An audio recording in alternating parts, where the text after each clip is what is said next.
পরিচালিত পৌরসভার বিরুদ্ধে এবার পথে নামল খোদ পুর চেয়ারম্যানের স্ত্রী। ইংরেজ বাজার ও পুরাতন মালদা জেলার এই জোড়া পুরসভা এলাকায় পথ দখল করে রয়েছে শয়ে শয়ে মালিকানাহীন গরু। যত্র তত্র ঘুরে আবর্জনা, স্তূপ থেকে শুরু করে প্লাস্টিক খাচ্ছে তারা। ফলে ঘটছে দুর্ঘটনা। দূষিত খাবার খেয়ে অসুস্থ হয়ে পড়ছে এই গরুগুলি। আর তাই মাঝে মধ্যে শহরের মধ্যে পড়ে থাকতে দেখা যায় গরুর মৃতদেহ। কোথা থেকে আসছে এই গরু, সেটাই সবচেয়ে বড় প্রশ্ন।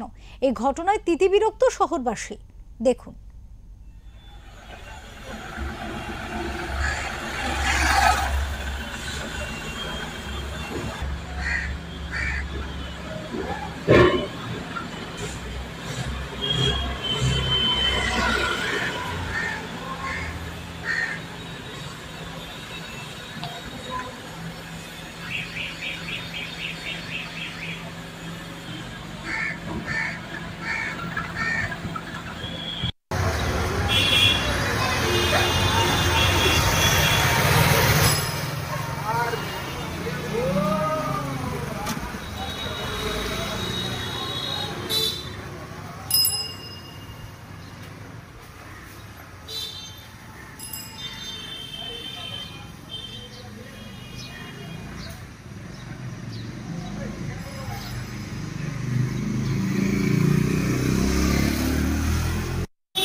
শহরের মধ্যে প্রথমত যান চলাচলের খুব অসুবিধা। লোকজন গরুগুলো যেভাবে দৌড়াদৌড়ি করছে, লোকজনও ছোটাছুটি লাগিয়ে দিচ্ছে।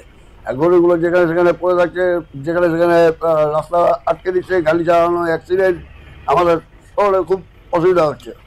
কোথা থেকে আসছে গরুগুলো? এই গরুগুলো বেশিরভাগ ওই পাশ থেকে আসে, শাহপুর থেকে।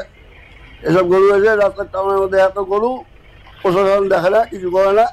প্রশাসনের দেখা উচিত যে গরুগুলো কী করবে না করবে। এর আগে কিছুদিন আগে আমাদের যে এসডিও স্যার ছিল, গরুর একটা রেস্ট্রিকশন করেছিল। আর এখন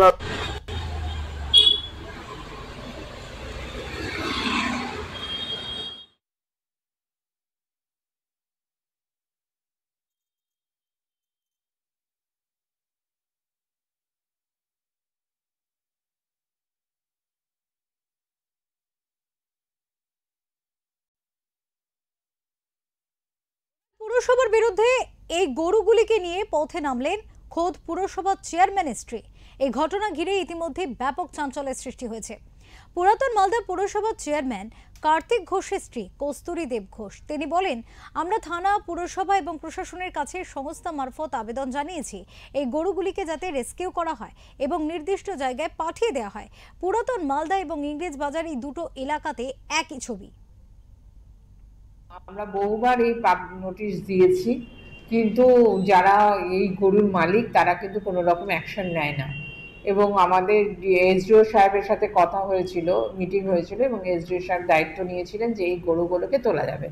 যেহেতু পৌরসভার নিজস্ব কোনো ঘাটাল নেই, পৌরসভার নিজস্ব কোনো গরু রাখার জায়গা নেই, এবং আগে আমরা এর আগেও পৌরসভার তরফ থেকে গরু তোলা হয়েছিল, তোলা হয়ে আমাদের ওই হবিবপুর ব্লকে আমরা পাঠিয়েছিলাম, কিন্তু বর্তমানে যেখানে আমরা পাঠিয়েছিলাম সেটাও বন্ধ আছে। সুতরাং গরু ধরে কিন্তু আমাদের রিসেন্ট কাউন্সিলরদের মধ্যে একটা সিদ্ধান্ত হয়ে এসেছে যে আগামী দিনে আমরা এটা বলবো যে যার গরু ধরা হবে সেই গরুকে মালিকানাহীন গরু হিসাবে বিবেচিত হবে। তার পরবর্তীকালে যে কেউ যদি নিতে চায় আমরা দিয়ে দেবো গরু। কিন্তু এইভাবে শহরে সত্যি শহরে গরু যেভাবে যেখানে সেখানে বসে যাচ্ছে, যথেষ্ট দুর্ঘটনা হচ্ছে এবং রাস্তা গরুতে এনক্রোচ হয়ে যাচ্ছে। বিষয়টি হচ্ছে উনার হাজবেন্ড পৌরসভার চেয়ারম্যান।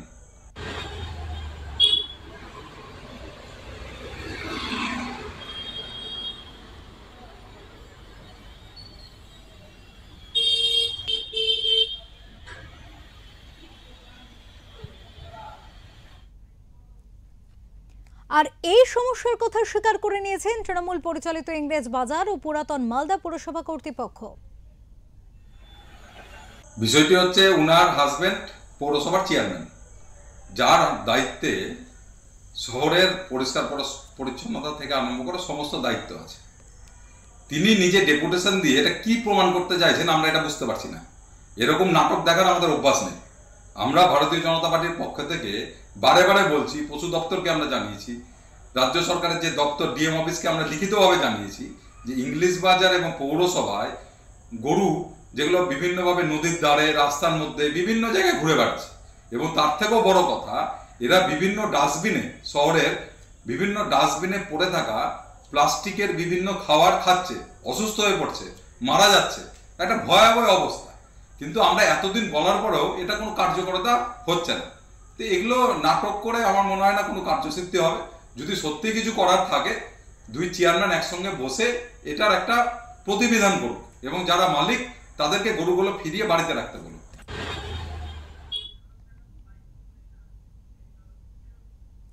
এই ঘটনায় লেগেছে রাজনৈতিক রং। এই বিষয়ে তৃণমূলকে তীব্র কটাক্ষ করেছে বিজেপি নেতৃত্ব। ইংরেজ বাজার এবং পুরাতন মালদা থেকে ঢিল ছোড়া দূরত্বে বাংলাদেশ সীমান্ত। মালিকানাধীন এই গরুগুলি রাতের অন্ধকারে বাংলাদেশে পাচার করা হচ্ছে না তো? এখন এই প্রশ্ন তুলতে শুরু করেছে শহরবাসী।